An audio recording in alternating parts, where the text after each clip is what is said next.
രാവിലെ 7:30 വരെ അതാത് കൗണ്ടിംഗ് സെന്ററുകളിൽ പോസ്റ്റൽ ബാലറ്റുകൾ സ്വീകരിക്കും. വോട്ടെണ്ണൽ തുടങ്ങി ആദ്യ അരമണിക്കൂറിനുള്ളിൽ തന്നെ ആദ്യ വിവരങ്ങൾ ലഭ്യമാകും. പരമാവധി 3 മണിക്കൂറിനുള്ളിൽ വോട്ടെണ്ണൽ പൂർത്തിയാക്കാൻ കഴിയും. ഫലം ലഭ്യമാക്കുന്നതിനും വിപുലമായ ക്രമീകരണങ്ങളാണ് ഏർപ്പെടുത്തിയിട്ടുള്ളത്. മനോരമ ന്യൂസ്, പത്തനംതിട്ട.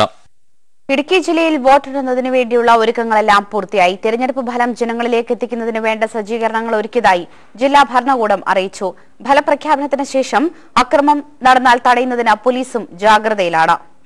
ദേവികുളം മണ്ഡലത്തിലെ വോട്ടെണ്ണൽ ഗവൺമെന്റ് VHSS മൂന്നാറിലും, ഉടുമ്പൻചോലയിലേത് സെന്റ് സെബാസ്റ്റ്യൻ UP സ്കൂൾ നെടുങ്കണ്ടത്തും, തൊടുപുഴ മണ്ഡലത്തിലേത് ന്യൂമാൻ കോളേജിലും, ഇടുക്കിയിലേത് government vocational higher secondary school വാഴത്തോപ്പിലും, പീരുമേട് മണ്ഡലത്തിലേത് മേരിഗിരി ഹൈസ്കൂളിലുമാണ് നടക്കുക. ഓരോ കേന്ദ്രത്തിലും വോട്ടെണ്ണലിനായി 14 കൗണ്ടറുകളാണ് സജ്ജീകരിച്ചിരിക്കുന്നത്. വോട്ടെണ്ണൽ വീഡിയോയിൽ പകർത്തി തത്സമയം ഏജന്റുമാർക്ക് ദൃശ്യമാക്കുന്ന രീതി ഒരുക്കിയിരിക്കുന്നത് തൊടുപുഴയിലാണ്. എല്ലാ വോട്ടെണ്ണൽ കേന്ദ്രങ്ങളിലും 2 വീഡിയോഗ്രാഫർമാരെ വോട്ടെണ്ണൽ നടപടികൾ റെക്കോർഡ് ചെയ്യുന്നതിനായി നിയമിച്ചിട്ടുണ്ട്.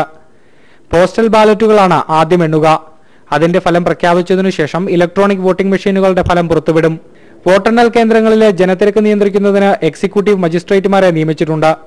ഇതുകൂടാതെ സുരക്ഷാ ക്രമീകരണങ്ങൾക്കായി 718 പോലീസ് ഉദ്യോഗസ്ഥരെ വിവിധ കേന്ദ്രങ്ങളിലേക്കായി നിയമിച്ചു. അടിയന്തര സാഹചര്യം നേരിടുന്നതിന് എല്ലാ കേന്ദ്രങ്ങളിലും മെഡിക്കൽ ടീമിന്റെയും ഫയർഫോഴ്സിന്റെയും സേവനം ലഭ്യമാക്കിയിട്ടുണ്ട്. വോട്ടെണ്ണലുമായി ബന്ധപ്പെട്ട ഉദ്യോഗസ്ഥരോട് 13 രാവിലെ 6 മണിക്ക് തന്നെ അതത് കേന്ദ്രങ്ങളിൽ റിപ്പോർട്ട് ചെയ്യാനാണ് നിർദ്ദേശം നൽകിയിരിക്കുന്നത്. മനോരമ ന്യൂസ്, ഇടുക്കി. ഇനി സ്ഥാനാർത്ഥികൾ വിജയപ്രതീക്ഷകൾ പങ്കുവയ്ക്കുന്നു. എറണാകുളത്തെ സ്ഥാനാർത്ഥികൾ പറയുന്നു.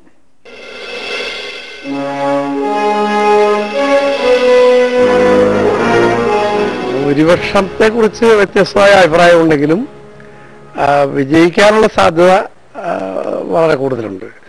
UDF സ്ഥാനാർത്ഥി എന്നതിനപ്പുറം വ്യക്തിപരമായ ബന്ധങ്ങളും ഒരു യുവ സ്ഥാനാർത്ഥിക്ക് കിട്ടേണ്ടതായിട്ടുള്ള പ്രാധാന്യവും കിട്ടിയെന്നാണ് ഞാൻ മനസ്സിലാക്കുന്നത്.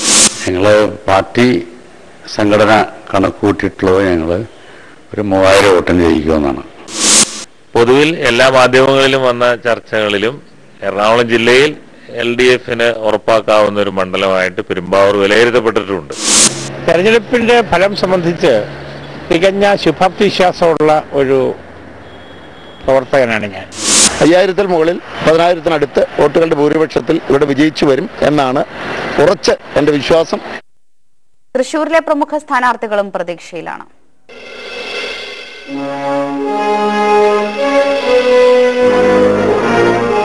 ഞാൻ ജയിക്കുമെന്നുള്ള ഉറച്ച വിശ്വാസത്തിലാണ്. കൈപ്പമംഗലം മണ്ഡലത്തിൽ ഒരു 5000-ൽ മേലെ വോട്ടിന്റെ ഭൂരിപക്ഷമാണ് ഞങ്ങൾ പ്രതീക്ഷിക്കുന്നത്, ഏറ്റവും ചുരുങ്ങിയത്. ഇടതുപക്ഷ ജനാധിപത്യ മുന്നണി വിജയിക്കും. ഏകദേശം 15000-നും 20000-നും ഇടയ്ക്ക് ഭൂരിപക്ഷം കിട്ടുമെന്നാണ് പ്രതീക്ഷിക്കുന്നത്. തീർച്ചയായും വിജയിക്കുമെന്ന പ്രതീക്ഷയാണ് എനിക്കുള്ളത്. ഇടതുപക്ഷ ജനാധിപത്യ മുന്നണിക്കെതിരായി ഒരു വലിയ ജനവിധി കൊല്ലൂർ നിയോജകമണ്ഡലത്തിൽ കാണാൻ സാധിച്ചു. തെരഞ്ഞെടുപ്പിൽ ജയിക്കും. കഴിഞ്ഞ തവണത്തേക്കാൾ ഉയർന്ന ഭൂരിപക്ഷം കിട്ടുമെന്നാണ് ഞാൻ പ്രതീക്ഷിക്കുന്നത്. കഴിഞ്ഞ തവണ എനിക്ക് ഏതാണ്ട് 8000-ഓളം വോട്ടിന്റെ ഭൂരിപക്ഷമാണ് കിട്ടിയത്. അതിനേക്കാൾ ഉയർന്ന ഭൂരിപക്ഷം കിട്ടുമെന്നാണ് ഞാൻ പ്രതീക്ഷിക്കുന്നത്. എനിക്ക് ഈ തെരഞ്ഞെടുപ്പിൽ വളരെയധികം ശുഭാപ്തി വിശ്വാസമുണ്ട്. തീർച്ചയായിട്ടും ഞാൻ വിജയിക്കും എന്ന് തന്നെയാണ് എൻ്റെ പരിപൂർണമായ വിശ്വാസം. 1957 മുതൽ നിയമസഭയിലേക്ക് നടന്ന എല്ലാ തെരഞ്ഞെടുപ്പിലും മത്സരിച്ച KR ഗൗരിയമ്മയ്ക്ക് തെരഞ്ഞെടുപ്പ് ഫലത്തിൽ തെല്ലും ആശങ്കയില്ല. മേടച്ചൂടിലെ പ്രചാരണത്തിന്റെ ക്ഷീണം തീർക്കാൻ സ്വയം ആയുർവേദ ചികിത്സ നടത്തി ഉന്മേഷവതിയായിരിക്കുകയാണ് അവർ. ഓരോ മത്സരങ്ങളും ഉത്സവങ്ങൾ പോലെയാണ് ഗൗരിയമ്മയ്ക്ക്. അതുകൊണ്ട് തന്നെ ജയത്തെക്കുറിച്ച് ടെൻഷൻ ലെവലേശമില്ല.